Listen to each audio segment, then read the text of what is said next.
प्रताप आमचे प्रतिनिधी आहेत कोल्हापूरमधून आपल्यासोबत जोडले गेलेले आहेत। प्रताप, कोल्हापूरमध्ये सध्या काय चित्र दिसतंय? खरं तर आपण पाहतो की सकाळपासून ईर्षेनं मतदानाची प्रक्रिया सुरू झालेली आहे। दृश्य मतदान केंद्राच्या आतमधली आहेत। आपण पाहतो की रांगेमध्ये बरेच लोक होती ती आतमध्ये आलेले आहेत। एकूणच आपण पाहतोय की सकाळपासून उत्स्फूर्त असा प्रतिसाद आपल्याला पाहायला मिळतोय। एकूणच आपण पाहतोय की अटातटीच्या लढती होत आहेत, कारण स्थानिक आघाड्या आणि अनेक पक्ष ज्या निवडणूक रिंगणात आहेत। विशेष करून आपण जर पाहिलं तर कागलमध्ये या ठिकाणी हसन मुश्रीफ विरुद्ध, म्हणजे थोडक्यात राष्ट्रवादी विरुद्ध या ठिकाणी शिवसेना, अशा प्रकारची लढत प्रामुख्याने पाहायला मिळते। काँग्रेसचा देखील या ठिकाणी उमेदवार आहे।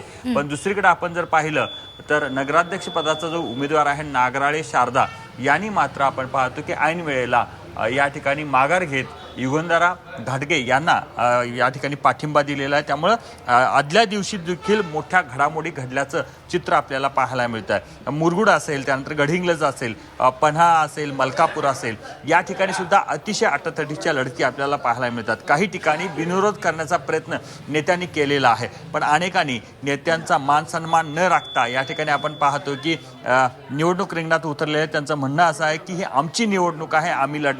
कार्यकर्त्याची निवडणूक येते त्यावेळेला नेत्यांवरचा दबाव कार्यकर्त्यांवर वाढवला जातो आणि त्या ठिकाणी विड्रॉल करण्यासाठी प्रयत्न केला जातो। पण कार्यकर्ते मात्र या ठिकाणी इतके वर्ष तुमच्यासाठी झटलो, मग आता आमच्यासाठी आम्हाला निवडणूक लढवू द्या, अशा प्रकारची भूमिका घेत अनेक अपक्ष जे आहेत या निवडणूक रिंगणात देखील आहेत। त्यांचं काय होतं हे पाहणं महत्त्वाचं आहे। पण एकूणच आपण पाहतो की अतिशय अटातटीनं आणि त्याचबरोबर मोठ्या ईर्षेनं गावगाड्यातल्या निवडणुकीसाठी मतदार बाहेर पडताना दिसत आहेत।